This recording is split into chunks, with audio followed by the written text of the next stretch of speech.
Sir, आमरण उपोषणाचा आजचा 5वा दिवस आहे. हो, आपण आपल्या भूमिकेवर ठाम आहात. भूमिकेवर मी 100% का 101% ठाम आहे. त्यांच्यावर कारवाई होईपर्यंत इथून मी हलणार नाही. काय झालं तरी हलणार नाही. सध्या परीक्षेचे दिवस आहेत, विद्यार्थ्यांच्या परीक्षा शिक्षक या ठिकाणी. सर, मी इथं टाइमपास करण्यासाठी बसलेलं नाही आहे. मी इथं वेळ घालण्यासाठी बसलेलं नाही आहे. शिक्षकावर जे त्रास केला आहे तेवढा शिक्षक 20, 25, 50 शिक्षक असा ह्यांच्या तावडीत सापडून म्हणजे त्यांच्यावर कारवाई केलेला आहे. त्या शिक्षक शाळेत असून सुद्धा काय शिकवणार का? मानसिक स्थिती जेव्हा चांगला असतो माणसाचा, आता तुम्ही किती छान प्रश्न विचारता का तुमच्या मानसिक स्थिती चांगला आहे, बरोबर आहे. त्याप्रमाणे विद्यार्थ्यांना ज्ञानदान देणारे शिक्षकांचं जर मानसिक स्थिती चांगली असेल आपोआप प्रगती होतो, गुणवत्ता वाढतो. ते संपलं आहे आता अक्रोड तालुक्यामध्ये. ही पहिल्यांदा बघतो मी ह्या तालुक्यामध्ये असल्या परिस्थिती निर्माण झालेली आहे. फक्त दहशत निर्माण करणे आणि शाळेवर जाणे, दप्तर घेणे, कॅशबुक पासबुक घेणे, डबा आणणे, शहरा बुक घेऊन येणे. का एक शहरा तिथं बसून लिहिता येत नाही ना? शहरा बुक असतो. आज शाळेचं कामकाज कसं चालू आहे काय आहे त्या शहरा बुक सोबत घेऊन यायचं विजिट करून. शाळेचे गोपनीय दस्तावेज या ठिकाणी आणले जातात असा तुमचा आरोप आहे. आत्तापर्यंत कोणी केलं नाही असले. आत्तापर्यंत हे जे शहरा बुक घेऊन येणे, कॅशबुक पासबुक, आर्थिक व्यवहाराचं कागदपत्र सोबत घेऊन जाणे, नियम काय सांगतो? सर ते तुम्ही घेऊन गेला ठीक आहे, त्या शिक्षकाने एक पत्र द्यायचं. मी आज रोजी तुमच्या इथलं कागद घेतोय, तुम्ही नेऊन हरवल्यावर काय कोण जबाबदार त्याचा? तुम्ही काय लेखी देऊन घेऊन गेलाय का काय? पण ठीक आहे, आता जे घेऊन गेलाय त्याच्यावर कारवाई केलं का? नाही. का केलं नाही? तुम्हाला काहीतरी चूक सापडल्यामुळे घेऊन गेलो ना, मला म्हणायचं आहे ठीक आहे, कुणावर कारवाई केलं? ही कसं आहे ते वेगळं प्रकार चालू झाला आहे इथं अक्रोडमध्ये. हा प्रकार कधीच घडला नाही. आत्ता नवीन सुरू झाला आहे हा प्रकार, दहशतीचा प्रकार. पदाचा कुठेतरी अधिकारी गैरवापर करतायत असं वाटतं. 100% करतात. आता एक 4-5 शिक्षकांना सोबत घ्यायचं, जायचं आणि त्या म्हणजे तेच शिक्षक फिक्स आहे. 4-5 केंद्रप्रमुख म्हणा, शिक्षक म्हणा, त्यांना शाळेवर घेऊन जायचं. असं रीड टाकल्यासारखं करायचं, रीडच टाकल्यासारखं असं एकदम. त्यात जसं माने मोबाईल चालू करायचा, व्हिडिओ चालू, महिला असू दे, पोरी असू दे, कोण कशी कुठेतरी दबाव तंत्राचा वापर आणि वापर करून कारवाई करायचं नाही. फक्त मलिदा मारायचं काम चालू आहे. शिक्षण क्षेत्रामध्येच अशी जर अवस्था जर असेल तर गुणवत्ता ढासळते आणि संबंधित शिक्षक जो आहे मानसिकता त्याची राहत नाही. आताच तुम्ही विधान केलं. तब्बल 5वा दिवस आजचा आहे सर. पहिल्या दिवशी तुम्ही एकट्याने आंदोलन केलं, काही सामाजिक संघटना, काही पदाधिकारी देखील या ठिकाणी आपल्याला पाठिंबा दर्शवण्यासाठी उपस्थित आहेत. काय सांगाल? आता मला काय म्हणायचं सर, हे पाठिंबा दिले सगळं झालेत, बरोबर आहे. आता मी तुम्हाला म्हणतोय, तुम्ही चौथा स्तंभ म्हणून तुम्हाला मानतात का? अगदी. तुमच्या हातात भारत देश दिलेला आहे सुधारण्यासाठी. पत्रकार हा पेन आहे ना, हा पेनमध्ये ताकद आहे, तुमच्यामध्ये नाही. ताकद पेनात आहे. त्या पेनामुळे सुधारणा होतो म्हणून तुम्हाला चौथा स्तंभ म्हणून नेमलेला आहे. त्या चौथा स्तंभचं ताकद दाखवा आणि विचार करा. बाथरूममध्ये, टॉयलेटमध्ये कपाट ठेवलंय.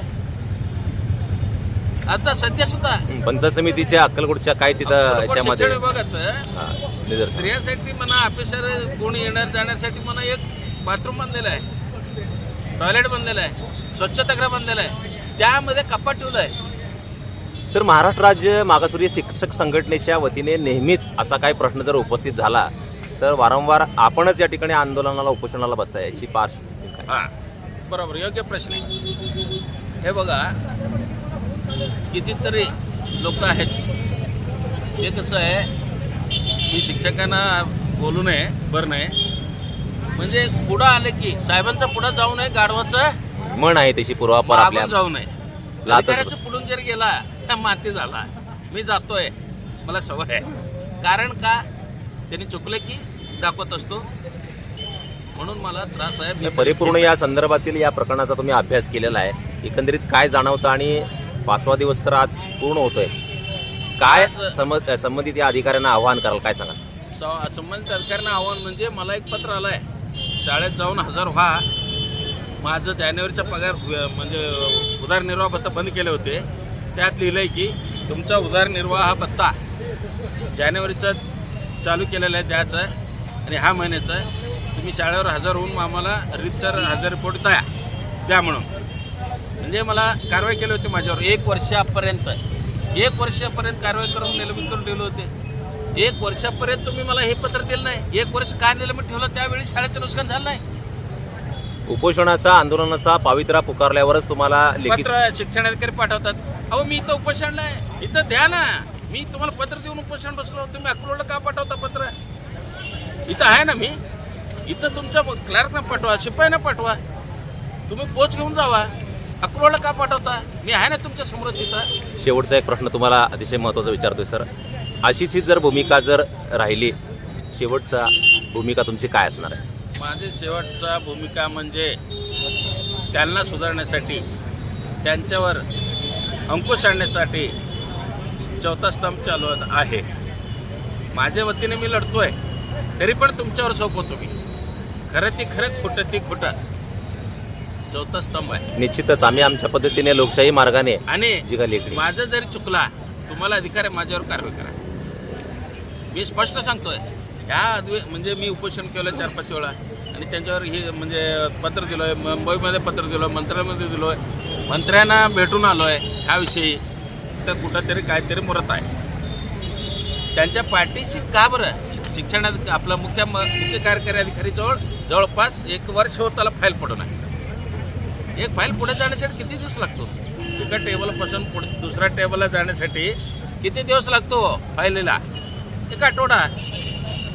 मुख्य कार्यकारी अधिकारीकडे भरपूर जरी टेबल फाईल पडले, 1 आठवडा पुरे झाला. आता या प्रकरणाशी निगडीत सर, आता जसं राजकीय वर्तुळात चर्चा असते तशी या तुमच्या या उपोषणाची संबंध शैक्षणिक क्षेत्रामध्ये चर्चा आहे. महाराष्ट्रातील इतर शिक्षकांना असा जो प्रसंग उद्भवलेला आहे, त्यांना काय आव्हान कराल, काय सांग? मला एकच म्हणायचं आहे, तुमच्यावर होणारे अन्याय सहन करू नका. सहन केले ना ते सवय पडतो. अन्याय करणाऱ्यापेक्षा अन्याय सहन करून घेणारा गुन्हेगार असतो. गुन्हेगार. बाबासाहेबांनी म्हणलेलंच आहे. संविधान शिल्पी बाबासाहेब आंबेडकरांनी हे दाखवून दिलेलं आहे. चूक करून तोंड खाली करू नका. व्यवस्थित वागून ताठ मानाने वागा. संघर्ष करा, लढा द्या. हा, संघर्ष करा, लढा द्या असं सांगितलेलं आहे. आपल्या शिक्षकावर अन्याय होऊन सुद्धा शांत बसतात. शिक्षक म्हणजे एक ससा असल्यासारखं गपचिप एक प्राणी.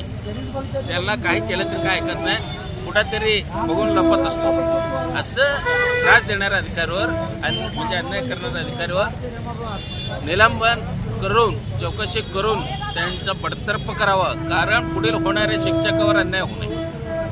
पुढचं जे 22 म्हणजे शिक्षक आहेत यांचा वय सर्व्हिस अजून 15 वर्ष असेल अंदाजे.